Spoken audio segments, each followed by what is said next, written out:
ഒറ്റശിഖരം സീരിയലിലെ latest episode റിവ്യൂയിലേക്ക് എല്ലാ കൂട്ടുകാർക്കും സ്വാഗതം. അങ്ങനെ വാടക വീട് മാറാനായിട്ടുള്ള ഒരുക്കത്തിലാണ് തുളസീധരൻ. ഈ സമയം പണിക്കാർ വരുന്നുണ്ട് സാധനങ്ങൾ കയറ്റി ആ വീട്ടിലേക്ക് കൊണ്ടുപോകാനായിട്ട്. അങ്ങനെ മീനാക്ഷിയുടെ റൂമിലാവട്ടെ മീനാക്ഷി കുഞ്ഞുമായി അങ്ങനെ ഇരിക്കുന്നു. പ്രസന്നയാണെങ്കിൽ നേരത്തെ എഴുന്നേറ്റ് കുഞ്ഞിനെ കുളിപ്പിക്കാനായിട്ട് മീനാക്ഷിയോട് കുഞ്ഞിനെ ചോദിക്കുകയാണ്. മീനുവാണെങ്കിൽ കുഞ്ഞിനെ കെട്ടിപ്പിടിച്ചങ്ങനെ ഇരിക്കുന്നുണ്ട്. എടി മോളെ കുഞ്ഞിനെ താ, അമ്മമ്മയുടെ കുഞ്ഞിങ്ങോട്ട് വന്നേന്നൊക്കെ പറഞ്ഞ് പ്രസന്നയാണെങ്കിൽ കൊഞ്ചിക്കൊണ്ട് കുഞ്ഞിനെ എടുക്കാനായിട്ട് നോക്കുമ്പോൾ മീനാക്ഷിയാണെങ്കിൽ തൊട്ടു പോകരുതെന്ന് പറയുകയാണ്. ഇത് കേട്ട് പ്രസന്നയാണെങ്കിൽ ആകെ ഷോക്കാവുന്നു. മീനു മോളെ ഇന്ന് അവർ വരുന്നതല്ലേ, അവർക്ക് കുഞ്ഞിനെ സുന്ദരിയായിട്ട് ഒരുക്കി കൊടുക്കേണ്ടേ? വേണ്ട, ആർക്കും എൻ്റെ കുഞ്ഞിനെ കൊടുക്കുന്നില്ല, ആരും എൻ്റെ കുഞ്ഞിനെ ഒരുക്കവും വേണ്ട. മഞ്ജിമ അങ്ങോട്ട് വരികയാണ്. പ്രസന്ന പറയുന്നുണ്ട്, കണ്ടില്ലേ മോളെ ഇതിൻ്റെ ചേച്ചി ഇത് എന്തൊക്കെയാണ് കാണിക്കുന്നത്? ചേച്ചി കുഞ്ഞിനെ കൊടുക്ക്, കുഞ്ഞിനെ അമ്മ കുളിപ്പിച്ചോട്ടെ, ആർക്കും കൊടുക്കേണ്ട, പക്ഷെ അതിനെ കുളിപ്പിക്കണ്ടേ?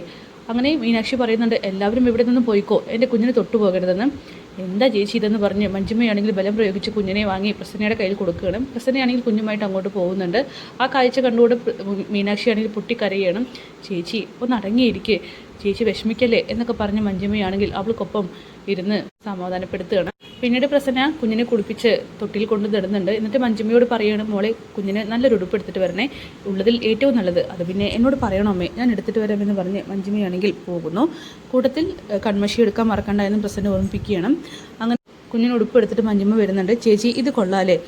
മീനാക്ഷിയാണെങ്കിൽ ഒന്നും മിണ്ടുന്നില്ല. പ്രസന്ന പറയുന്നു, അതിങ്ങത്താ, ഞാൻ ഇട്ട് കൊടുക്കാമെന്ന്. അങ്ങനെ മീനുവാണെങ്കിൽ അവിടെ നിന്നും എഴുന്നേൽക്കും. എന്നിട്ട് പ്രസന്നയോട് പറയുന്നുണ്ട്, എൻ്റെ കുഞ്ഞിനെ ആരും ഒരുക്കണ്ട, ഞാൻ ഒരുക്കിക്കോളാം എന്ന്. അങ്ങനെ പ്രസന്നയും മഞ്ജിമയും അവിടെ നിന്നും പോവുകയാണ്. മീനാക്ഷിയാണെങ്കിൽ കുഞ്ഞിനെ സുന്ദരിയായിട്ട് ഒരുക്കുന്നുണ്ട്. എന്നിട്ട് കുഞ്ഞിനോട് പറയുകയാണ്, അമ്മയുടെ മുത്ത് എപ്പോഴും ഇങ്ങനെ തിളങ്ങിക്കൊണ്ട് വേണം എല്ലാവരുടെ മുന്നിലും നിൽക്കാനായിട്ട്. അമ്മ മോൾക്ക് വേണ്ടി എന്നും പ്രാർത്ഥിക്കും. തെറ്റായ വഴിയിലൂടെ സഞ്ചരിക്കരുത്, കാലിടറി പോവരുത്, എപ്പോഴും നല്ല വഴിയിൽ മാത്രം ആയിരിക്കണം സഞ്ചരിക്കാൻ. അമ്മയുടെ കുഞ്ഞ് വിഷമിക്കരുത്, 1000 പേർക്കിടയിൽ നിന്നാലും എൻ്റെ കുഞ്ഞ് തിളങ്ങി നിൽക്കണം, എപ്പോഴും കൺമഷിയൊക്കെ ഇട്ട് പൊട്ടൊക്കെ കുത്തിയിട്ട് സുന്ദരി കുട്ടിയായിട്ട് വേണം നടക്കാൻ. ഒരാൾ പോലും മോളെ മോശമാണെന്ന് പറയരുത്, മോളുടെ മുഖത്തേക്ക് നോക്കുമ്പോൾ കണ്ണെടുക്കാൻ പാടില്ല, അത്രയ്ക്കും സുന്ദരിയായിട്ട് വേണം നടക്കാൻ എന്നൊക്കെ പറഞ്ഞ് കുഞ്ഞിനെ കൊഞ്ചിപ്പിക്കുകയാണ്. കൂട്ടത്തിൽ അവളുടെ സങ്കടങ്ങൾ കൂടിയാണ് പറഞ്ഞു തീർക്കുന്നത്. അവസാനം മീനാക്ഷിയാണെങ്കിൽ കരയുന്നു. അങ്ങനെ പ്രസന്നയാണെങ്കിൽ അടുക്കളയിൽ തിരക്കിലാണ്. കാരണം സാധനങ്ങളൊക്കെ തന്നെ കയറ്റി വിടണമല്ലോ. അവിടേക്ക് പണിക്കാരൻ വരുന്നുണ്ട്. ചേച്ചി ഇവിടെ നിന്നെങ്ങാനും എന്തെങ്കിലും എടുക്കാനുണ്ടോ? ഇതൊക്കെ എടുത്ത് വെച്ചേക്കെന്ന് പറഞ്ഞ് പ്രസന്നയാണെങ്കിൽ അയാളോട് സാധനങ്ങൾ കാണിച്ചു കൊടുക്കും. പിന്നീട് എല്ലാം എടുത്തു വെച്ചതിന് ശേഷം തുളസി ചോദിക്കുന്നുണ്ട്, എല്ലാം ആയല്ലോ അല്ലേ? ആയി ചേട്ടാ, ഡ്രൈവർ എപ്പോൾ വരും? ആശാൻ കൃത്യസമയത്തെത്തും. പിന്നെ ആശാൻ വരുന്നതിന് മുമ്പായിട്ട് ഞങ്ങൾക്ക് ചായ കുടിക്കാൻ പോകണം. തുളസിയാണെങ്കിൽ പിശുക്കോട് കൂടി ഒരു 50 രൂപ നീട്ടുകയാണ്. ഇതെന്താ ചേട്ടാ, ഒരു 500 രൂപയും എടുത്തേ, ഞങ്ങൾക്ക് വയർ നിറച്ച് ഭക്ഷണം കഴിക്കണം. അങ്ങനെ എന്നാൽ പിടിച്ചോ എന്ന് പറഞ്ഞു. അങ്ങനെ അവർ അവിടെ നിന്നും ഭക്ഷണം കഴിക്കാനായിട്ട് പോവുകയാണ്. ഇതെന്താ ചന്ദ്രമോഹനെ കാണാത്തെന്ന് പറഞ്ഞ് തുളസിയാണെങ്കിൽ ആകെ ടെൻഷൻ അടിക്കുകയാണ്. അയാൾ ഇങ്ങെത്തേടെ സമയം കഴിഞ്ഞല്ലോ എന്നൊക്കെ തുളസി മനസ്സിൽ ചിന്തിക്കുന്നു. പിന്നീട് ഒരു 100 പ്രാവശ്യം ചന്ദ്രമോഹനെ വിളിക്കുന്നുണ്ട്. അങ്ങനെ തുളസിയാണെങ്കിൽ പ്രസന്നയോടും മഞ്ജിമയോടും പറയുന്നുണ്ട്, അയാൾ വീണ്ടും നമ്മളെ തേച്ചെന്ന് തോന്നുന്നത്, വിളിച്ചിട്ട് ഫോൺ എടുക്കുന്നില്ല, ചത്തിട്ടുണ്ടെങ്കിൽ അത് ആരെക്കൊണ്ടെങ്കിലും അറിയിക്കേണ്ടതല്ലേ.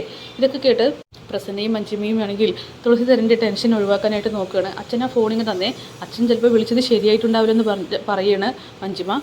പിന്നെ എന്താ വിളിച്ചത് ശരിയാവാത്തത്? അയാളെ മനഃപൂർവ്വം എടുക്കാത്തതാ. എന്നാ വിളിച്ചു നോക്ക്. അങ്ങനെ മഞ്ജിമ വിളിക്കുമ്പോഴും ചന്ദ്രമോഹനാണെങ്കിൽ ഫോൺ എടുക്കുന്നില്ല.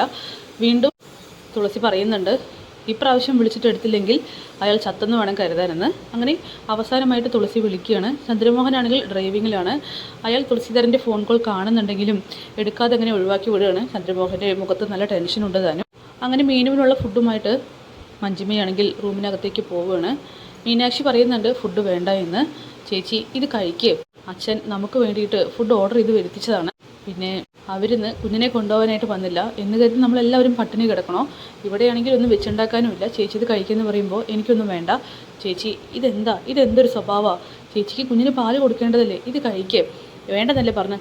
അങ്ങനെ മഞ്ജിമയാണെങ്കിൽ അധികമൊന്നും സംസാരിക്കാതെ ആ ഫുഡ് അവിടെ വെച്ചിട്ട് പുറത്തേക്ക് പോകുന്നു. മീനാക്ഷിയാണെങ്കിൽ ആ ഫുഡിനൊന്ന് നോക്കിയിട്ട് കുഞ്ഞിനെ ആട്ടിക്കൊണ്ടിരിക്കുകയാണ് തൊട്ടിയിൽ. അങ്ങനെ തുളസിയാണെങ്കിൽ ആകെ ടെൻഷനാണ്. മഞ്ജിമ അങ്ങോട്ട് വരുന്നുണ്ട്. അച്ഛാ എന്തിനങ്ങനെ ടെൻഷൻ അടിക്കുന്നത്? അയാൾ വിളിച്ചേക്കും. എന്ത് വിളിച്ചേക്കുമെന്ന്? ഇത് നോക്ക്, ഒരുമാതിരി മറ്റേടത്ത പരിപാടിയാണ് അയാൾ കാണിച്ചിരിക്കുന്നത്, തന്തേനും തള്ളേനൊക്കെ വിളിക്കേണ്ട പരിപാടി. ഇത് കേട്ടിട്ട് മഞ്ജിമ പറയുന്നുണ്ട്, സാരല്ല അച്ഛാ, ഇന്നേ ആ വീട്ടിലെ അടുത്തുള്ള നാട്ടുകാരോടൊക്കെ ഞാൻ പറഞ്ഞതേ 2 കല്യാണം കഴിക്കാത്ത പെൺമക്കളെയും അതുപോലെ ഭാര്യയെയും കൊണ്ട് വരുന്നതെന്നാണ്. ഇനിയിപ്പോൾ ഈ കൈക്കുഞ്ഞ് നമ്മുടെ തലയിലാവുമോ? അച്ഛാ, അവരിത്രയും പൈസ മുടക്കി ചെയ്തത് വെറുതെ ഒന്നായിരിക്കില്ല, ആ കുഞ്ഞിനെ വേണം എന്ന് കരുതിയിട്ട് തന്നെയായിരിക്കും. കോടികളുടെ ആസ്തിയുള്ള ആൾക്ക് ലക്ഷങ്ങൾ മുടക്കാനാണോ ബുദ്ധിമുട്ട്? എന്തായാലും ആ ചന്ദ്രമോഹൻ നമ്മളെ ചതിച്ചു അച്ഛ, അയാളുടെ വീട് വരെ ഒന്ന് പോയി അന്വേഷിച്ചാലോ, അതാടി ഇതിലെന്തോ ഒരു ഉടായ്പുണ്ടെന്ന് പറഞ്ഞത്. അയാൾ ഫോൺ നമ്പർ മാത്രമേ തന്നിട്ടുള്ളൂ. ഈ മേനോനും അതുപോലെ അയാളുടെ ഭാര്യയൊക്കെ ഉണ്ടോ എന്ന് തന്നെ സംശയമാണ്. ഈ ചന്ദ്രമോഹൻ എന്തോ കിടന്ന് കളിച്ചിട്ടുണ്ടെന്നൊക്കെ പറയുമ്പോൾ, ഇല്ല അച്ഛ, അച്ഛൻ പേടിക്കണ്ട, അയാൾ വിളിക്കും. ആ നിനക്കങ്ങനെ പറഞ്ഞാൽ മതി, നിനക്കെന്താ ഇതിൽ റോള്, നീ അങ്ങ് ബാംഗ്ലൂരിലേക്ക് പോകും, പിന്നെ അപമാനമൊക്കെ സഹിക്കേണ്ടത് ഞാനാണല്ലോ. എന്തൊക്കെ പറഞ്ഞാലും എനിക്കൊരു സ്വൈര്യം സമാധാനം കിട്ടുന്നില്ലെന്നൊക്കെ പറയുകയാണ്. അപ്പോഴാണ് മഞ്ജിമ ദേഷ്യത്തോടെ അകത്തേക്ക് കയറി പോകുന്നത്. പെട്ടെന്ന് തുളസീധരൻ ആകെ തകർന്നങ്ങനെ ഇരിക്കുന്നുണ്ട്, എന്തൊക്കെയോ ആലോചിച്ചിട്ട്. പിന്നീട് രാവിലെ ആകുന്നു. തുളസിയാണെങ്കിൽ ചായ കുടിച്ചുകൊണ്ടിരിക്കുകയാണ്. അയാളുടെ ഫോൺ റിങ് ചെയ്യുന്നു. വേഗം തന്നെ ഓടി വന്ന് ഫോൺ എടുക്കുകയാണ്. അപ്പുറത്ത് ചന്ദ്രമോഹനാണ്. എന്താ സാറേ, എന്ത് പരിപാടിയായി കാണിച്ചത് എന്ന് നോക്ക്, സാറിൻ്റെ തന്തയ്ക്ക് വിളിക്കേണ്ട പരിപാടി തന്നെയാണ്. സാർ എൻ്റെ ഒരു കൈ അകലത്തിലുണ്ടെങ്കിലേ ഞാൻ ചെകിടുക്കുട്ടി നോക്കിയൊന്ന് തന്നേനെ എന്നൊക്കെ തുളസീധരൻ പറയുന്ന സമയത്ത് ചന്ദ്രമോഹൻ, ചേട്ടാ എനിക്ക് പറയാനുള്ളതൊന്നും കേൾക്ക്, സാർ ഇങ്ങോട്ടൊന്നും പറയണ്ട, പറഞ്ഞതും ചെയ്തതൊക്കെ തന്നെ ധാരാളം. ചേട്ടാ അങ്ങനെയല്ല, പിന്നെ എങ്ങനെയാണോ ഞാനേ എൻ്റെ 2 പെൺമക്കളെയും കൊണ്ട് ആ വീട്ടിലേക്ക് കയറിപ്പോകാമെന്ന് വാക്ക് കൊടുത്തതാ. എന്നിട്ടിപ്പോൾ നാണം കെട്ടി നിൽക്കുന്നത് ഞാനാ. മര്യാദയ്ക്ക് ആ കൊച്ചിനെ വന്ന് കൊണ്ടുപോകും.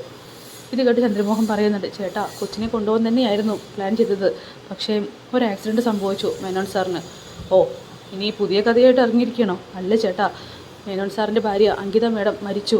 മേനോൻ സാർ വളരെ സീരിയസ് ആയി ICUവിലാണെന്ന് പറയുമ്പോൾ ആകെ ഞെട്ടിത്തരിച്ചു പോവുകയാണ് തുളസീധരൻ. അങ്ങനെ കുഞ്ഞിനെ എന്ത് ചെയ്യുമെന്നിങ്ങനെ തുളസി ചോദിക്കുമ്പോൾ, കുഞ്ഞിനെ നിങ്ങളുടെ ഇഷ്ടം പോലെ എന്താണെന്ന് വെച്ച് ചെയ്യുമെന്ന് പറഞ്ഞ് ചന്ദ്രമോഹനാണെങ്കിൽ ഫോൺ വയ്ക്കുന്നു. തുളസിയാണെങ്കിൽ എന്ത് ചെയ്യണമെന്ന് അറിയാതെ അങ്ങനെ നിൽക്കുകയാണ്. പിന്നീട് മഞ്ജിമ പുറത്തേക്ക് ഇറങ്ങി വരുന്നുണ്ട്. മഞ്ജിമ വരുമ്പോൾ കാണുന്നത് ബോധം കെട്ട് കിടക്കുന്ന തുളസീധരനെയാണ്. അമ്മേ അമ്മേ എന്ന് പറഞ്ഞ് മഞ്ജിമ ബഹളം വയ്ക്കുന്നു.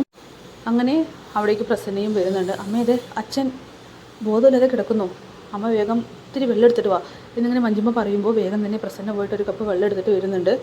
അതെ തുളസിയേട്ടാ എഴുന്നേൽക്കെന്നൊക്കെ പറഞ്ഞ്, അച്ഛ എഴുന്നേൽക്കെന്ന് പറഞ്ഞ് മഞ്ജിമയും ബഹളം വെക്കുകയാണ്. എന്നിട്ട് വെള്ളം കുറച്ചെടുത്ത് മുഖത്ത് തിളയ്ക്കുന്നുണ്ട്. തുളസിക്ക് പതുക്കെ ബോധം വരികയാണ്. ഈ സമയങ്ങളിലൊക്കെ തന്നെ മീനാക്ഷിയാണെങ്കിൽ കുഞ്ഞിനെയും നോക്കി അങ്ങനെ ഇരിക്കുകയാണ്. അവൾ ഈ കാര്യങ്ങളൊന്നും തന്നെ അറിയുന്നില്ല, മറ്റേതൊരു ലോകത്താണ്. പിന്നീട് പ്രസന്ന ചോദിക്കുന്നുണ്ട്, അതെ നിങ്ങൾക്ക് നെഞ്ചുവേദന എങ്ങാനും ഉണ്ടോ? എനിക്കൊരു കുഴപ്പമില്ല. പിന്നെ എന്ത് പറ്റിയെന്ന് ചോദിക്കുകയാണ് പ്രസന്ന. പെട്ടെന്നാണ് മഞ്ജിമ ആ കാഴ്ച കാണുന്നത്. ഫോണാണെങ്കിൽ താഴെ വീണ് ബാറ്ററി വേറെ കവർ വേറെയൊക്കെ ആയിരിക്കുന്നു. മഞ്ജിമ വേഗം തന്നെ അതൊക്കെ ശരിയാക്കുകയാണ്. അച്ഛാ ഫോണിൽ ആരെങ്കിലും വിളിച്ചിരുന്നോ? ആ വിളിച്ചിരുന്നു. ആരാണെന്നങ്ങനെ മഞ്ജിമ ചോദിക്കുമ്പോൾ ചന്ദ്രമോഹൻ എന്നിങ്ങനെ മറുപടി കൊടുക്കുകയാണ് തുളസീധരൻ. അപ്പോഴേക്കും അയാളുടെ ചങ്കൊക്കെ ഇടറുന്നുണ്ട്. എന്തായാലും മഞ്ജിമയും പ്രസന്നയും ആകാംക്ഷയോട് കൂടിയിട്ട് എന്താണ് തുളസി പറയാൻ പോകുന്നതെന്ന് കാത്തിരിക്കുകയാണ്. അപ്പോൾ നമുക്കും കാത്തിരിക്കാം നാളത്തെ കിടിലൻ എപ്പിസോഡിനായിട്ട്. Bye bye.